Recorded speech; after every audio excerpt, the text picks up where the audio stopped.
Welcome to the latest episode of British History, Royals, Rebels, and Romantics, the podcast where we explore history together and see how history shows us what's possible for us in our lives today. I'm Carol Ann Lloyd, your host and tour guide as we travel back in time. We're shaking up history to look at the stories that don't always make the history books, to consider famous and infamous characters in new and interesting ways, and to look for all the things that we share, even when we're living in different times and places. I hope you enjoy this journey through the royals, rebels, and romantics of Britain. Now, let's explore history together.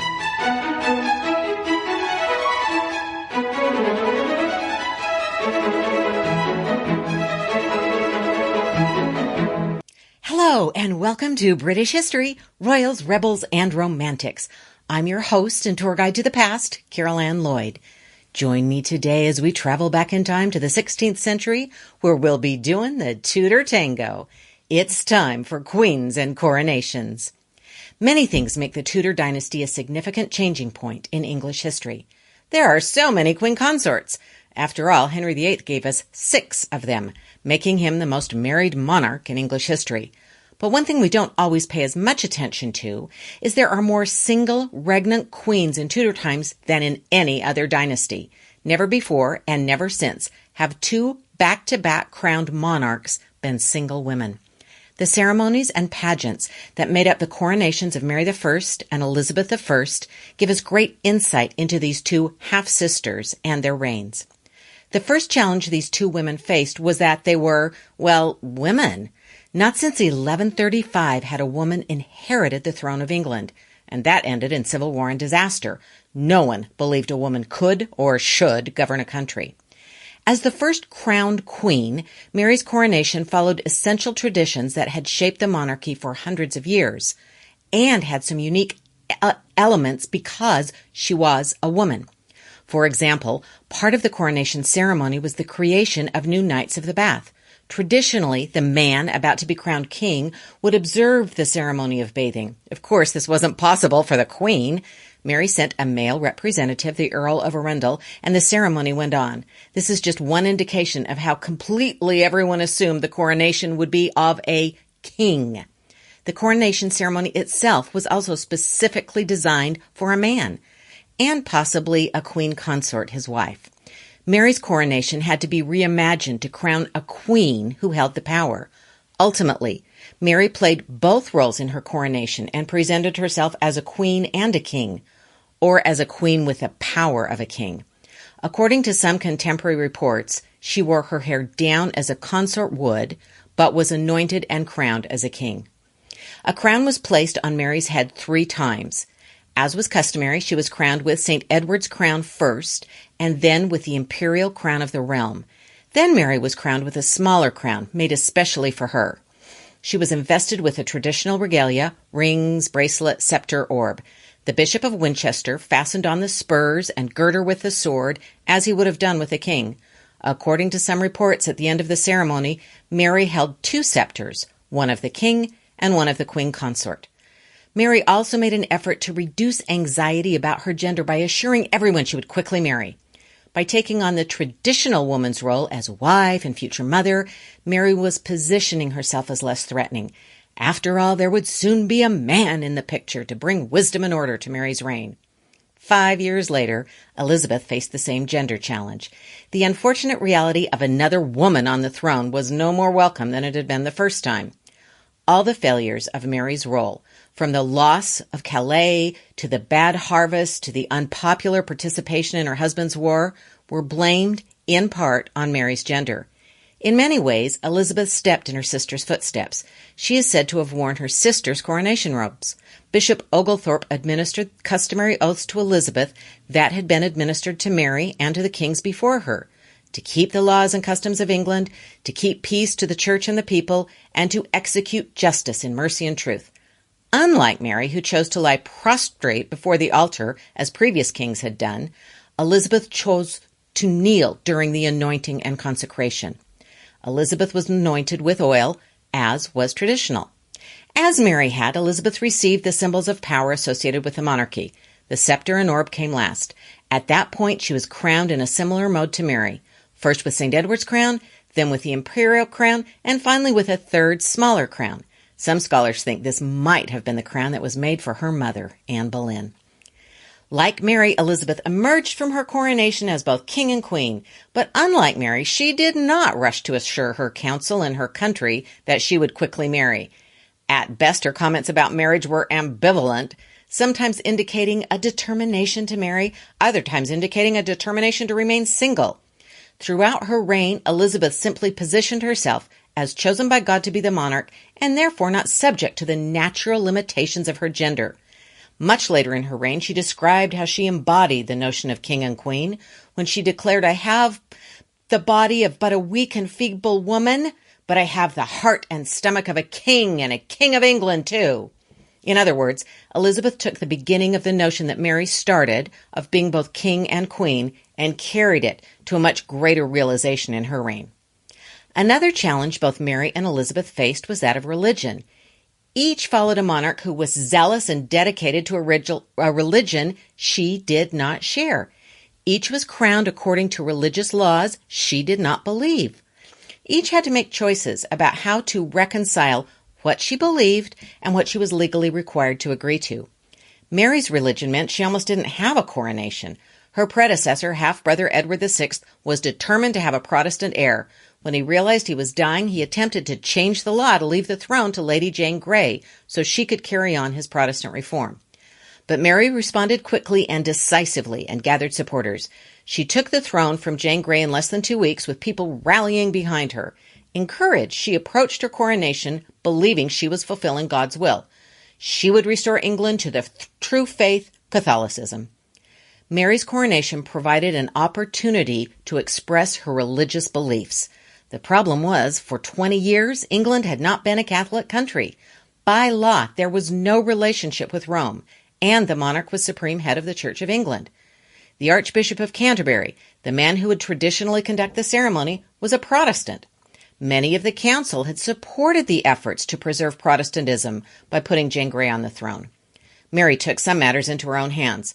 Before her coronation, she had the Archbishop of Cranmer arrested, thrown in the Tower, and eventually executed. She selected her longtime supporter and fellow Catholic, Stephen Gardiner, Bishop of Winchester, to conduct her ceremony. Concerned that the anointed oil had been tainted by Edward's Protestant ceremony, she asked the Bishop of Arras in Brussels to prepare special oil and secretly get it to Bishop Gardiner for the anointing. Mary also chose not to use the ancient coronation chair, as she thought it might have been, quote, polluted by Edward. Mary had a platform constructed so people could see her, and she climbed 30 steps to a throne at the top of that platform. There is a report that the Pope sent over the chair Mary sat in for her coronation, but there's no evidence of it actually coming or what came of it. Legally, Mary could not avoid being named Supreme Head of the Church of England, a title and institution she completely rejected. She requested that Cardinal Pole absolve her and her bishops for taking this step.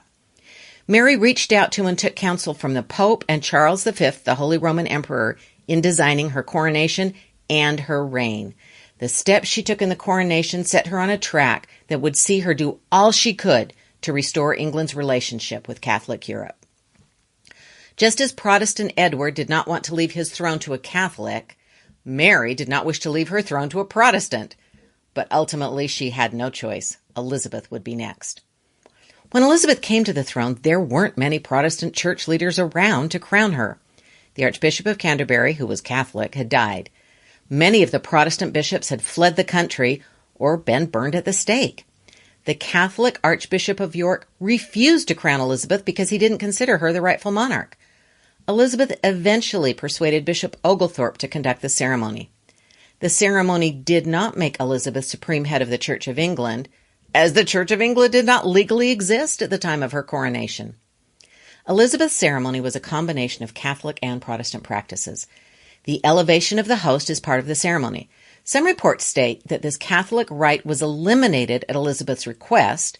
Others state that the host was elevated and Elizabeth withdrew from the ceremony in protest. The ceremony was conducted in Latin and English according to Catholic and Protestant tradition. This actually provides an insight into how she wished to conduct her reign. As long as her subjects were loyal to her and to England, Elizabeth is reported to have said that she had no wish to, quote, open windows into men's souls. Early in her reign, Catholics and Protestants served together in the council, just as the coronation had combined Catholic and Protestant Latin and English rites. The final challenge Mary and Elizabeth faced was perhaps the most problematic. Legally, they both had been declared illegitimate. It had taken Henry VIII 3 wives to get his much-desired son, and to get to wife number 3, he declared marriages 1 and 2 invalid, and both daughters illegitimate. Although the Third Succession Act in 1543 returned Mary and Elizabeth to the succession, Henry never made them legitimate. The question was, could a woman declared illegitimate by law be crowned Queen of England? Members of Mary's Privy Council suggested that Parliament meet before her coronation to ratify her claim to the throne. This was opposite of the traditional order, where the king was crowned and then called his first Parliament. In the traditional order, the newly crowned king validated Parliament. The Privy Council suggested was that Parliament would validate Mary's coronation. Mary recognized this would forever weaken her position, creating the idea she was beholden to Parliament for her royal power. She refused to alternate the order of events. Mary was crowned queen 1st of October, 1553, and she held her first Parliament later that month. Mary did turn to Parliament to reinforce her legitimacy. One of the first acts of Parliament was to declare that the marriage of Henry VIII and Catherine of Aragon was valid. This made Mary legitimate. The Queen used this seal of approval during the Wyatt Rebellion. She reminded her subjects that she was queen by virtue of God's will, evidenced by her coronation, and parliamentary law. As such, she was due their allegiance. It seemed to work. Once again, the people rallied to Mary, and Wyatt's rebellion was put down quickly. Mary also reinforced her legitimacy through the clear support shown her by the Pope and Charles V. They had been her champions throughout Edward's reign, and they made their allegiance clear once she took the throne. Catholics in England were eager to have Mary on the throne, and the question of her legitimacy was more or less put to rest. Elizabeth's proclamation as queen upon Mary's death called attention to her perceived deficits. When Elizabeth was proclaimed queen, she was identified as the, quote, only right heir by blood and lawful succession to the crown, not the imperial crown, as Edward and Mary had been proclaimed. Elizabeth was not declared supreme head of the Church of England, as Mary had eliminated the Church of England. Once again, the Privy Council suggested that Parliament should meet before the coronation and clarify that she was the legitimate heir to the throne. Like Mary, Elizabeth said no. Instead of taking the advice to get parliamentary approval before her coronation, Elizabeth took the advice of one of her lawyers, Nicholas Bacon. He told her to move forward as quickly as possible to her coronation, for, quote, the crown once worn quite taketh away all defects whatsoever, end quote. Elizabeth took Bacon's advice and proceeded quickly toward her coronation. She took the suggestion of BFF Robert Dudley to have John Dee, mathematician, astrologer, and occultist, choose an opportune date that would lead to a successful reign. Dee selected 15 January 1559, and preparations began. Elizabeth made full use of the pre-coronation events to reinforce the strength of her claim to the throne. After spending 2 nights in the Tower of London, as was traditional before the coronation, Elizabeth publicly thanked God for his help in bringing her from her earlier experience as prisoner in the Tower to her coronation. Most people knew that she had been prisoner less than 5 years ago. Such a transformation certainly seemed to indicate only God could have made it happen. On the procession to Westminster, Elizabeth played her part to perfection. asked the procession to slow down so she could listen attentively to her subjects, thank them for their gifts, respond to their good wishes. As they called out, "God save your grace," she responded, "And God save you all." There were several pageants performed along the way to reinforce her magnificence and her right to the throne. For example, the Pageant of Roses had people representing Henry VII and Elizabeth of York, then Henry VIII and Anne Boleyn, and finally Elizabeth herself. The red and white combined roses reinforced Elizabeth's place as the natural inheritor of the Tudor crown. In this way, the validation of Elizabeth's legitimacy was presented as a fait accompli. It wouldn't be addressed by Parliament because there was no need. Elizabeth walked to her coronation the next morning on full display for people to see. When she appeared in Westminster Hall, she was dressed in the traditional crimson Parliament robes. She participated in the traditional elements of coronation. She sat in the traditional coronation chair. She was crowned 3 times with St. Edward's crown and the imperial crown and a smaller crown. Elizabeth's coronation had echoes of that of her half-sister, but it also represented her own success. She embraced Bacon's belief that the crown, once worn, took away all defects. She wore that crown for nearly 45 years. 2 half-sisters, single women, crowned according to religious laws they did not believe. Similarities, differences.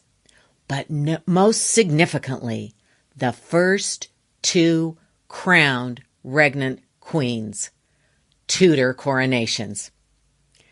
Thank you for joining us to celebrate the coronation of 2 queens. Please join us next time as we explore the Wars of the Roses and John of Gaunt's love life.